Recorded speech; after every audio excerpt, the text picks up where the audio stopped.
अगर एक इंसान थप्पड़ खाए और कैमरे पर अपमानित हो सिर्फ इसलिए कि उसे मराठी नहीं आती, तो फिर मुझे बताइए ठाकरे साहब, अजान मराठी में कब होगी? ये सवाल नहीं है, ये आईना है उस मानसिकता का जहां भाषा अब हथियार बन चुकी है। नमस्कार दोस्तों, मेरा नाम है Guruji Sunil Chaudhary, digital success coach, success mindset coach और एक ऐसा भारतीय जो मानता है कि भाषा हमें जोड़ती नहीं तोड़ती नहीं है। भाषा हमें जोड़ती है, तोड़ती नहीं है।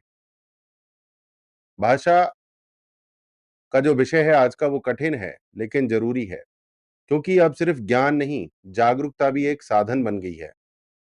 चलिए बात करते हैं, थप्पड़ भाषा पर नहीं, आत्मा पर था। महाराष्ट्र की सड़कों पर एक हिंदी भाषी मजदूर को कैमरे पर थप्पड़ मारा गया। उससे कान पकड़वाकर माफी मंगवाई गई, क्योंकि वो मराठी नहीं बोल सकता था। और फिर उस वीडियो को वायरल कर दिया गया, जैसे कोई युद्ध जीत लिया हो। क्या ये भारत है, या फिर एक ऐसी मानसिक जेल जहां भाषा से इंसान की हैसियत तय होती है? इतिहास की भाषा कौन सी थी?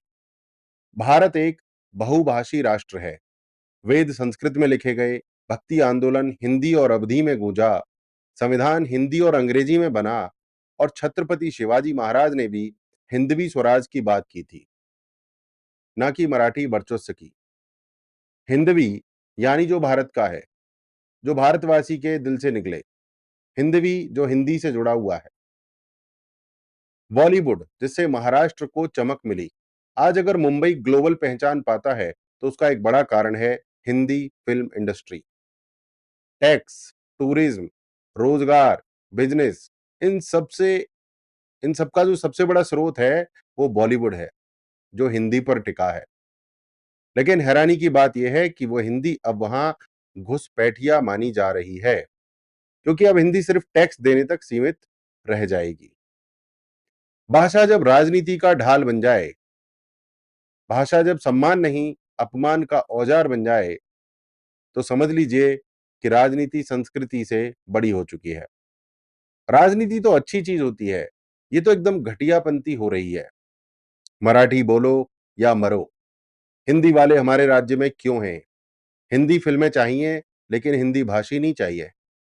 क्या यही भारत है जो एकता में विविधता का प्रतीक कहलाता है?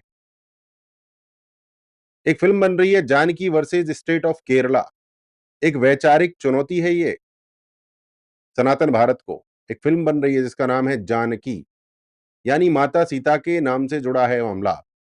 लेकिन फिल्म में दिखाया गया है एक महिला का बलात्कार, हिंदू पुरुषों की चुप्पी, और अंत में उसकी रक्षा करते हुए एक मुसलमान और एक ईसाई। मैं ये नहीं कह रहा कि ये पात्र गलत हैं, मैं बस ये पूछ रहा हूं, क्यों फिल्मों में बार बार हिंदू को ही खलनायक दिखाना? संयोग है या प्रयोग? या आप कमेंट करके जरूर बताएं। मुस्लिम मोहल्ले में मराठी बोल कहने की सजा।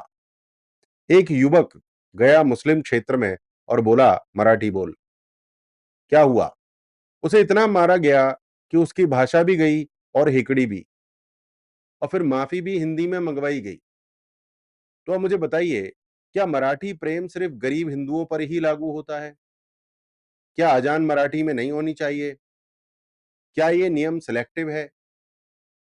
और इस सारे मामले पर सुप्रीम कोर्ट चुप है, लेकिन क्या समाज भी चुप रहेगा? जब गौकशी करने वालों पर हमला होता है तो हेडलाइंस बनते हैं, जब कोई मजदूर मारा जाता है क्योंकि वो हिंदी बोलता है, तो सब चुप रहते हैं।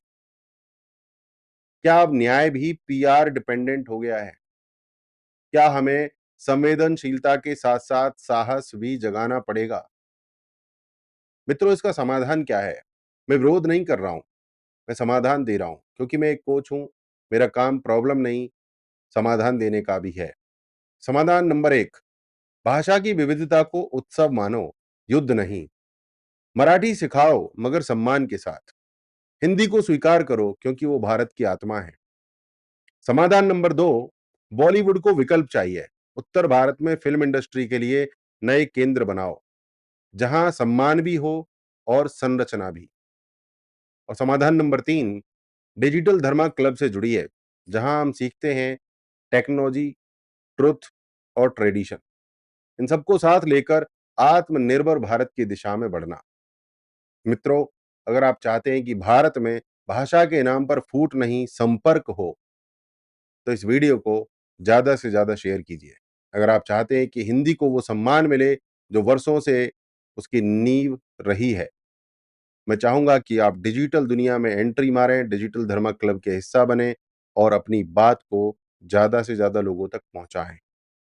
डिजिटल दुनिया में आज भी हमें अपने भारत की, सनातन की आवाज़ को उठाने की बहुत ज़्यादा आवश्यकता है। अगर मुझे आप कोई संदेश भेजना चाहते हैं तो व्हाट्सएप और ईमेल डिस्क्रिप्शन में है। मित्रों, ये एक आंदोलन है, संवेदनशील, सांस्कृतिक और सटीक। मैं ये नहीं कहता कि हर कोई हिंदी बोले, मैं सिर्फ इतना कहता हूँ, कोई भी भाषा इतनी बड़ी नहीं कि इंसानियत से ऊपर हो जाए। जय श्री राम, जय सत्य सनातन वैदिक धर्म, जय भारत, वंदे मातरम।